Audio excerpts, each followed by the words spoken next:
we went out to All Mirage to set a record to at least go 200 miles an hour so Brian could get into the Dirty 2 club. I was there specifically to do video on the car and at the event. That's the only reason I was allowed to have work on Friday. I remember that was the first morning I ever put my dad in the car. A little interesting, a little different. It's always a little humbling, isn't it? But nerve-wracking at the same time. It's an interesting feeling being responsible for that, but Yeah. It's nice to know that I did it.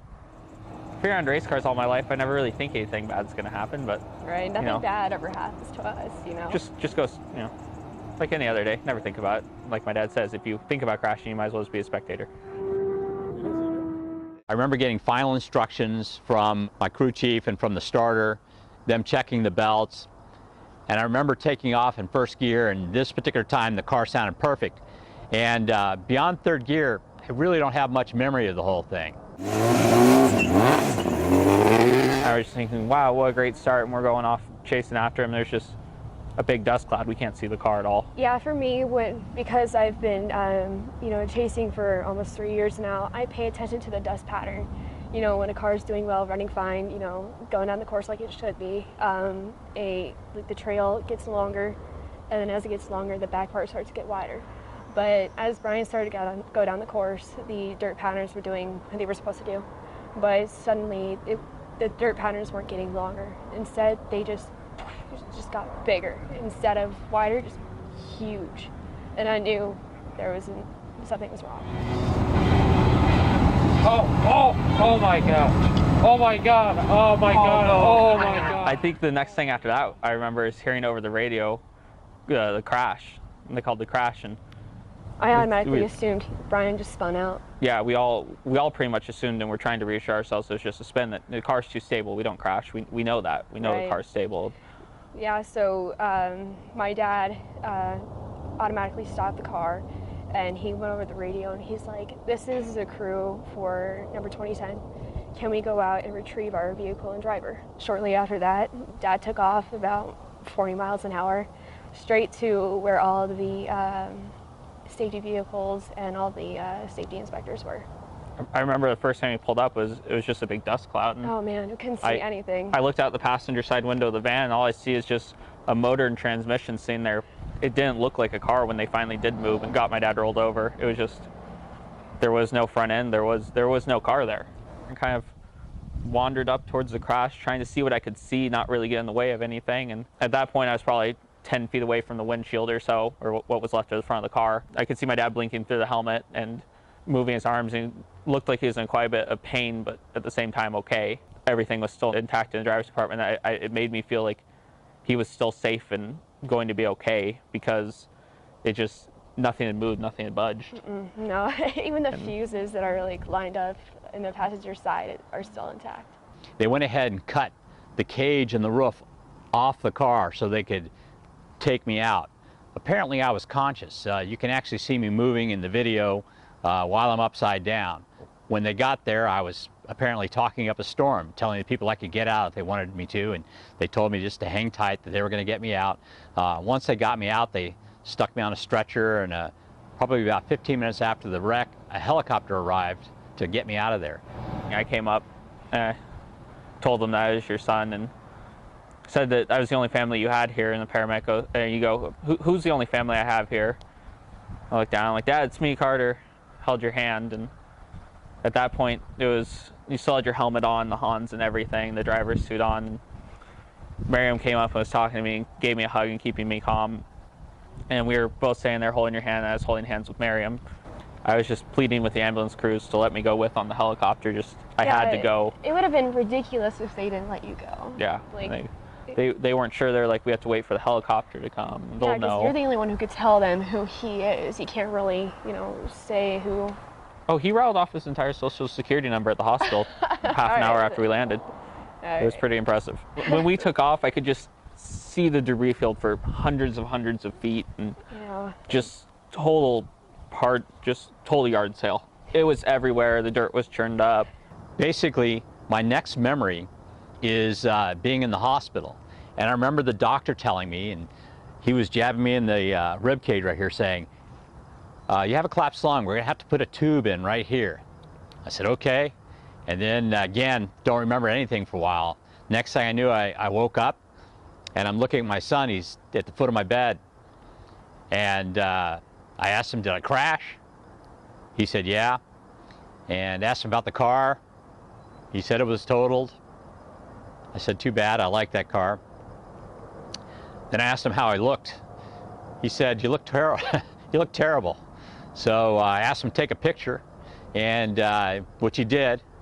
And I looked at it, and man, my eyes were all blood red and swollen. My face was swollen. I said, you got to put that on Facebook to show people I'm alive. One of my first visitors was actually Doug, one of my partners with the car. He's one of the two owners of Honda. He actually brought video footage of the crash. And I remember watching it with kind of a sense of detachment. You know, I knew it was my car. I knew it was me, but not having any memory of it, it just kind of didn't really register that that was me tumbling in the car. The crash was really violent. As you can see in the video, I spun like 15.5 times. At one point, I was spinning about 3 revolutions every second. That's 180 RPM. Based on the distance I was away from the center of gravity on the car, that puts about 14 to 19 Gs on my head and upper body. That type of force can cause internal injuries, can cause tearing, and it's probably what caused the shear injury to my lung. As you're looking at the car and watching it tumble, you can watch the doors open, the hatch open, they get sheared off. You know, the skins of the door and the hood, the front bumper, the rear bumper are getting sheared off. At one point, the engine breaks off. It actually breaks both frame rails. And the engine breaks off, and you can see the engine cartwheeling through the air about 30 feet up in the air and flying for about 120 feet. It was just absolutely nuts watching that thing go sailing through the air. The only time I really feel anything about the whole crash is when I look at the car. I mean, I spent hundreds of hours on that car. Me, some of the guys in my shop, Craig Corbin, one of my main crew members. We spent a lot of time working on that thing. It was a great car. You know, I don't really have any memory of the accident. I mean, people ask me what went wrong, but since I don't remember everything, I just kind of have to guess. Looking at the video and seeing what happened during the accident, I'd have to say most likely it was a combination of things. Number one is the track was a little rough that day. The other thing I noticed was the car was kind of a little bit high. So once it probably hit a rut and started going, I noticed that the car kind of dived over and kind of dug in. You could see the suspension collapsing on one side. The other big problem was the aerodynamics. The car really had a stock body, more or less. The only thing I really did to get it legal for that class was some work on the front end and a little bit underneath the car. Because of that, you can see how the air coming off the back of the hatch just comes down for several feet after, so there's a lot of lift on the back end. The crash happened on a Sunday. I spent a total of about 6 days in the hospital. The following Saturday, my wife and I drove back to Phoenix. I think Sunday evening, the guy who owned the video asked me if he could post it, and I told him, sure, absolutely. I told him that thing's gonna get 1 million views easy. By Monday, it had probably gotten 500,000 views, and it was just going like gangbusters. And then I started getting these phone calls from these news organizations. There was a station in Los Angeles that called up. I had also 2 local affiliates, Channel 5 and Channel 10 here, locally called up. Also, Good Morning America called me, so I wound up, they came out and shot an interview, and that got shown the next morning on Good Morning America.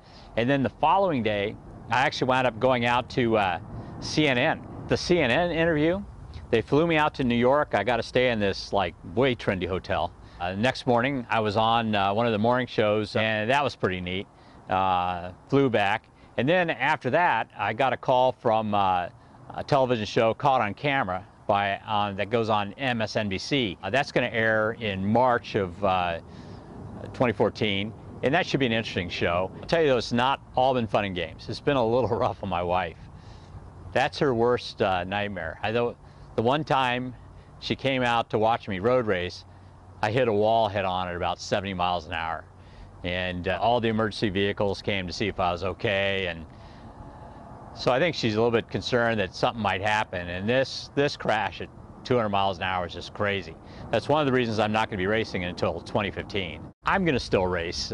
This year I'm going to do a little more road racing. My son has started road racing, so I'm going to be out there on the track with him and just kind of do that and enjoy just kind of throwing the car around at a slightly slower speed and working on the suspension on my new Land Speed car as well, and just kind of just relax and do something a little bit different for this next season. But I'm not going to stop racing. I raced when I was a kid. I've raced as an adult. I'm going to race into old age. That's just the way it is. It's what I do.